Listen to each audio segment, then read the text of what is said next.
श्रीराम समर्थ. प्राध्यापक के. व्ही. बेलसरे लिखित सद्गुरू श्री ब्रह्मचैतन्य गोंदवलेकर महाराजांच्या चरित्रामधील पुढील भाग, भाग क्रमांक 141. रूपक कथा 34 नंबर. आनंदी बायको.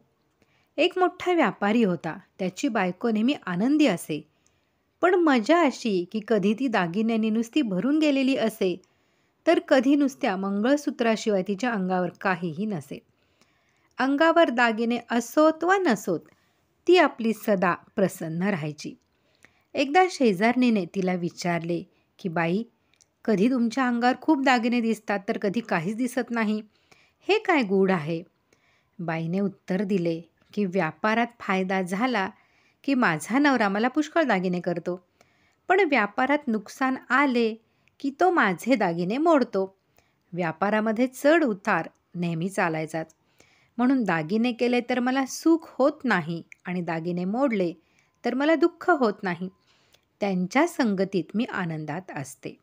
तात्पर्य: प्रपंचाचा स्वभाव असाच आहे.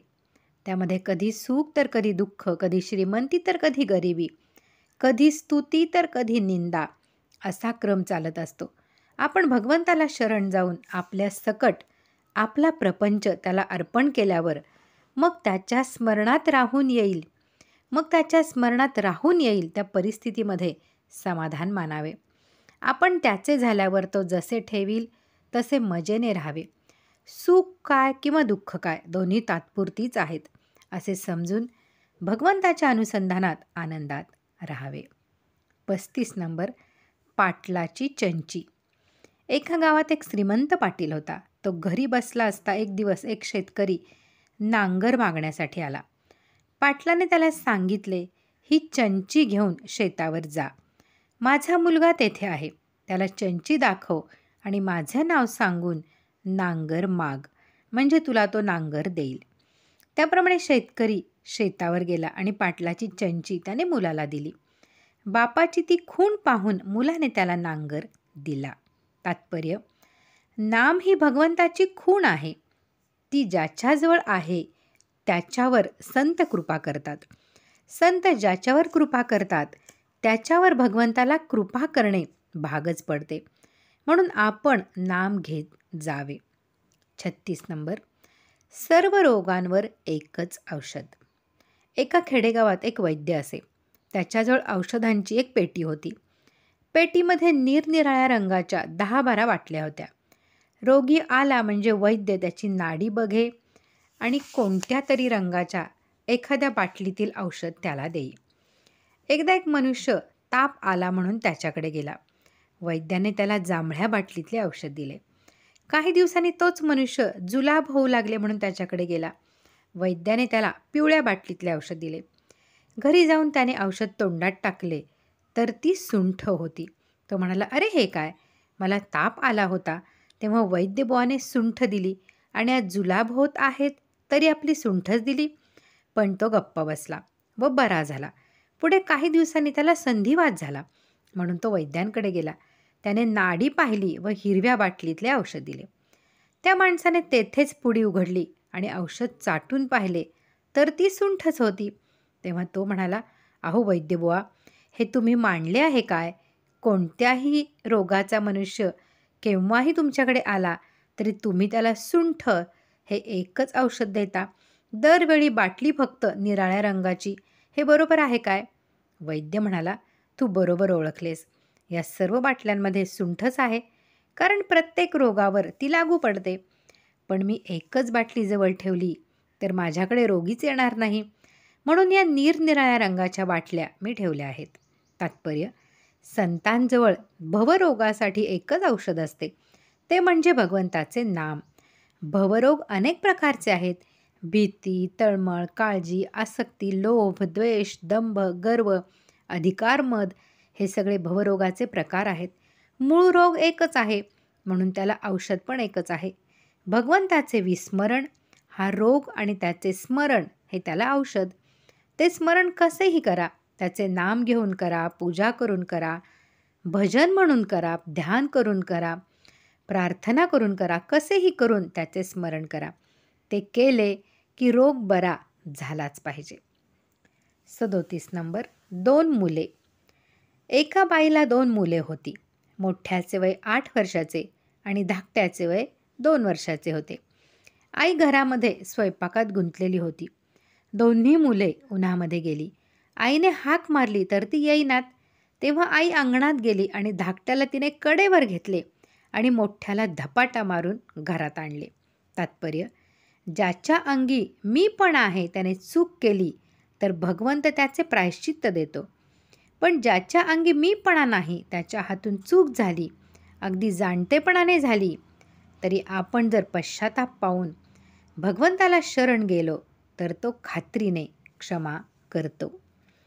38 नंबर. वारे महत्त्वाकांक्षा. एक मनुष्य होता.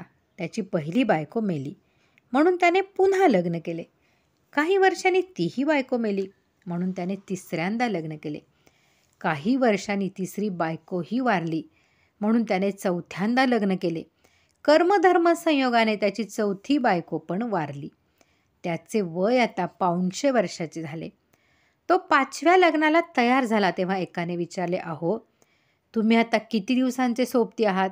उगीच आणखी लग्न कशाला करता? म्हाताऱ्याने उत्तर दिले, का म्हणजे 4 वेळा मी विधूर झालो. हा काय न्याय झाला? मी एक तरी विधवा मागे ठेवीन तरच खरा. तात्पर्य: व्यवहारामध्ये स्पर्धा ही अशा प्रकारची आहे. स्वार्थाच्या पायावर आधारलेल्या महत्त्वाकांक्षा जगामध्ये नुकसानच घडवून आणतात. मी पुष्कळ श्रीमंत व्हावे, मी मोठा अधिकारी व्हावे, मी पुष्कळ प्रसिद्ध व्हावे, मी मोठा ग्रंथकार व्हावे, अशा वासना जगामध्ये अशांती उत्पन्न करतात. भगवंताचे होण्याची महत्त्वाकांक्षा असावी, त्याने जगाचे कल्याण होते. 39. आई मला पेढा दे. एका बाईला एक 3 वर्षाचा मुलगा होता. एक दिवस आई मला पेढा दे म्हणून तो रडू लागला आणि आईवर रुसून बाहेरच्या दारात जाऊन बसला. तिकडून एक चोर चालला होता. त्याने अगदी गोड बोलून मुलाला कडेवर घेतले आणि त्याला एक पेढा खायला दिला. मुलगा रडायचा थांबला. चोराने त्याला एका गल्लीमध्ये नेले, हासळी काढून घेतली आणि त्याला रस्त्यात सोडून आपण चालता झाला. मग आईने त्याला शोधून परत आणला. तात्पर्य: आपण जे जे मागतो ते ते पुरवणे ही काही भगवंताची कृपा नव्हे. वासनेच्या पायी माया आपल्याला भुलवते आणि भगवंतापासून दूर नेते. आपण तिच्या भुलवणीला बळी पडता कामा नये. मायेच्या अंमलाखाली वावरणाऱ्या देहबुद्धीतून उत्पन्न झालेली बुद्धी आपल्याला भगवंताकडे नेईल. हे कधीतरी शक्य आहे काय? भगवंतापासून दूर नेऊन ती आपल्याला कुठेतरी सोडून देते. म्हणून साधकाने फार सावधगिरीने वागले पाहिजे. 40 नंबर. तुला देवाची शपथ आहे. एके दिवशी एका शहरामध्ये एक वाटसरू रस्त्याने चालला होता. रात्री 11 वाजलेले असून सगळीकडे शुकशुकाट होता. इतक्यात एक चोर पुढे आला आणि ओरडला, चल टाक, तुझ्यापाशी काय असेल ते एकदम देऊन टाक, नाहीतर हा सुरा बघ. वाटसरूने काही न बोलता पाकीट त्याच्यापुढे केले. ते घेऊन चोर म्हणाला, बस, आणखी काही नाही तुझ्याजवळ? बघ, देवाची शपथ आहे तुला. वाटसरूच्या कनवटीला 2 रुपये होते, पण त्याने ते दिले नाहीत. चोर पाकीट घेऊन निघून गेला. तात्पर्य: चोराने देवाची शपथ घालणे हे विपरीत दिसते खरे, पण चोराने देवाची शपथ घालणे आणि प्रापंचिक हेतूसाठी देवाला संकट घालणे यामध्ये फारसा फरक नाही. दोघेही देवाचा उपयोग आपल्या स्वार्थासाठीच करून घेत असतात. पण भगवंत अशा गोष्टींना फसण्या इतका का भोळा आहे? ज्याचे कर्म त्याला कळते. 41 नंबर. वारे नवस. एके दिवशी रात्री एक चोर चोरी करण्यास निघाला. वाटेमध्ये मारुतीचे देऊळ लागले. मारुतीसमोर उभे राहून हात जोडून चोराने प्रार्थना केली की, मारुतीराया, आजची चोरी चांगली होऊ दे. चोरी चांगली झाली तर तुला सोन्याचा कळस बांधीन. तात्पर्य: आपण देवाशी व्यापार करीत असतो. आपला प्रपंच, मुलेबाळे, पैसा, नोकरी वगैरे नीट राहावे म्हणून आपण भगवंताचे नाम घेतो किंवा त्याची पूजा करतो. पुष्कळ लोक देवाला अमुक देईन, तमुक देईन अशी लालूच दाखवतात. अगदी देव नाहीच म्हणणाऱ्यांपेक्षा असले लोक बरे म्हणायचे झाले. पण देवाला ते अगदी हीन भूमिकेवर आणू पाहतात, यात शंका नाही. 42 नंबर. लग्नाची शपथ. एका गावाशेजारी एक नदी वाहत होती. गावातील स्त्री पुरुष कपडे धुण्यास नदीवर जात. एकदा नदीला पूर आलेला होता. एक उत्तम पोहणारा मनुष्य काठावर बसून मजा पाहत होता. पलीकडेच काही बायकांचे कपडे धुणे व गप्पा मारणे चालू होते. इतक्यात एका तरुण मुलीचा पाय घसरला आणि ती पाण्यात पडून वाहून जाऊ लागली. काठावर बसलेल्या पोहणाऱ्याने तात्काळ उडी मारली आणि तेथून 50 पावलावर या मुलीला धरून वर काढली. काठाकडे तिला खेचून आणीत असता तो तिला म्हणाला, "हे बघ, तुझा जीव मी वाचवला आहे. मला लग्नाचे वचन दे, तर मी तुला काठावर नेतो. नाहीतर इथेच बुडवून टाकतो. बोल लवकर." मुलगी बिचारी अत्यंत घाबरली होती आणि तिने भीतीनेच लग्नाचे वचन दिले. घरी आल्यावर मुलीने घडलेली हकीकत बापाच्या कानावर घातली. बाप म्हणाला, "असू दे, पुढे बघू." काही दिवसानंतर त्या माणसाने मुलीच्या बापाला हटकले. तेव्हा बाप म्हणाला, "मुलीवर तुमचे उपकार आहेत यात शंका नाही. तिने वचन दिले खरे, पण ते पाण्यामध्ये दिले. म्हणून पुन्हा पूर येऊन ती बुडायला लागेल तेव्हा पाण्यामध्येच ती तुमच्याशी लग्न करील." तात्पर्य: कोणत्याही कर्माचे चांगले वाईटपण हेतूवर अवलंबून असते. बाह्य कर्म दिसायला उत्तम असूनसुद्धा ते कर्म करणाऱ्याचा हेतू जर अशुद्ध असेल तर ते कर्म चांगले नव्हे. सामान्य लोक जेव्हा परोपकार करतात तेव्हा असेच घडते. लोकांना मदत करीत असता त्या कर्मापासून आज न उद्या आपला स्वार्थ साधावा ही वासना शिल्लक आहे तोपर्यंत ते कर्म सत्कर्म नव्हे. स्वार्थ नाहीसा होण्यास भगवंताची उपासना हा एकच उपाय आहे. 43 नंबर. शिफारस पाहिजे. एका खात्यामध्ये एक कारकून होता. त्या खात्याचा सर्वात वरचा अधिकारी जो होता त्याची व या कारकुनाची अगदी घरगुती ओळख होती. कारकून आपल्या कामामध्ये फार हुशार होता आणि वरच्या जागेवर त्याचा हक्क होता. पण सर्वोच्च अधिकारी त्याला म्हणाला, "तुझा या जागेवर हक्क आहे ती तुला मिळाली पाहिजे. माझ्या हुकमानेच ती तुला मिळणार. या सर्व गोष्टी जरी खऱ्या असल्या तरी खालच्या अधिकाऱ्याकडून तुझी शिफारस झाली पाहिजे.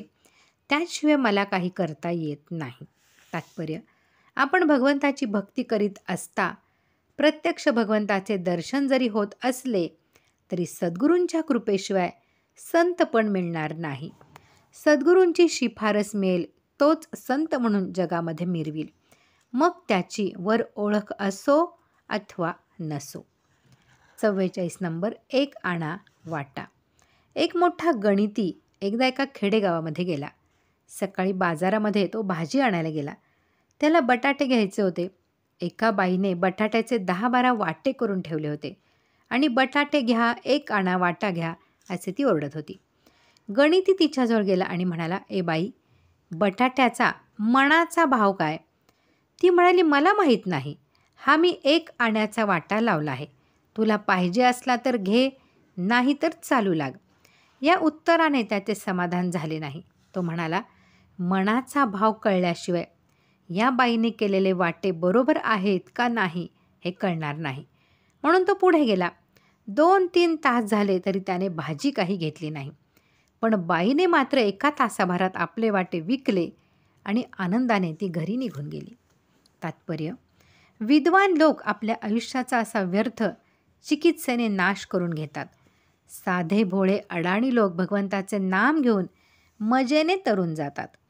पण हे विद्वान लोक भगवंत कसा आहे, त्याचे गुण काय आहेत, त्याचा व आपला संबंध काय आहे, त्याचे नाम त्याच्यापर्यंत पोचते का नाही, नामाची सुरुवात केव्हापासून झाली, नाम कोणत्या वाणीने घ्यावे वगैरे गोष्टींची चिकित्सा करीत बसतात. पण ती इतकी करतात की शेवटी आयुष्याचा अंतकाल येतो आणि नामाची चिकित्सा तेवढी पदरात पडते. नाम घेण्याचा काही आनंद मिळत नाही. म्हणून शहाण्या विद्वानाने नाम घेत चिकित्सा करावी. 45 नंबर. भस्मासूर. एक मोठा दानव होता. त्याने फार तपश्चर्या केली. शंकर प्रसन्न झाले. दानवाने वर मागितला की ज्याच्या डोक्यावर मी हात ठेवीन त्याचे भस्म व्हावे. शंकराने तथास्तु म्हटले. दानवच तो, त्याच्या ठिकाणी दुष्टबुद्धी असणारच. त्याने शंकराजवळ पार्वती मागितली. ती मिळत नाही असे पाहिल्यावर तो शंकराच्याच डोक्यावर हात ठेवण्यास धावला. तात्पर्य: आपण देखील भस्मासूरच आहोत. कसे ते पहा. भगवंतानी आपल्याला वर दिला की मागल्या गोष्टीचा तुला विसर पडेल. मागचे दुःख जर आपण विसरत नसतो तर जीवन असह्य झाले असते. पण या शक्तीचा आपण भगवंतावरच प्रयोग केला आणि त्याला विसरून गेलो. मग पुढे काय?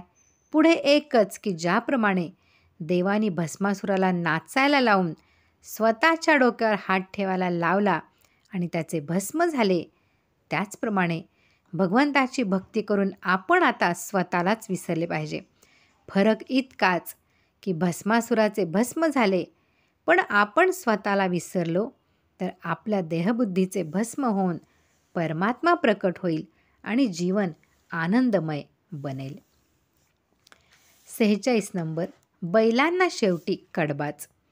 एका गावाहून 2 सरकारी बैलगाड्या निघाल्या. एका गाडीमध्ये सोन्याची नाणी असलेल्या पिशव्या होत्या. दुसऱ्या गाडीमध्ये बांधकामाचे दगड होते. तालुक्याचे ठिकाण तेथून 60 मैल होते.